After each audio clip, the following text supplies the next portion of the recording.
আজকে আমরা শিখব যে কি করে মাইক্রোসফট অফিসে শেপ ক্রিয়েট করতে হয়। শেপ ক্রিয়েট করে তার মধ্যে কালার করে কি করে লিখতে হয়। ফার্স্টে আমাকে তার জন্য ইনসার্ট ট্যাবে যেতে হবে, সেখান থেকে চুজ করব শেপ। এখানে প্রচুর শেপ আছে, অপশান দিয়ে দিই, প্রচুর শেপ আছে। যে শেপটা আমার দরকার সেই শেপটাকে আমি জাস্ট ক্লিক করব, ক্লিক করে এখানে ড্র্যাগ করব। শেপটাকে ক্লিক করলে এখানে ফরম্যাট ট্যাব আসবে। ফরম্যাট ট্যাব থেকে আমি শেপকে আমার নিজের পছন্দ মতো কোনো কালার দিতেও পারি। কালার দেওয়ার পর এই শেপটার ভেতরে আমি লিখব কি করে, শেপের মাঝখানে রাইট ক্লিক, দেন অ্যাড টেক্সট।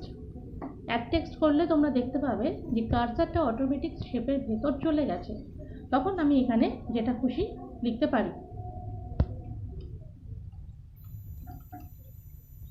আমি লিখলাম শেপস। এই লেখাটাকে আমি ঠিক আমাদের টেক্সটের মতো করে এখান থেকে বড় করে দিতে পারি, কালার করতে পারি, কালারও করতে পারবো। এটাকে আমি ফন্ট চেঞ্জও করতে পারবো। তোমরা দেখতে পাচ্ছ আমি শেপটাকে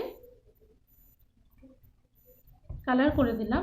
তো এইভাবে আমরা শেপ লিখে বক্সটাকে আমরা রেডি করতে পারি। এটাকে বলে শেপ ক্রিয়েট।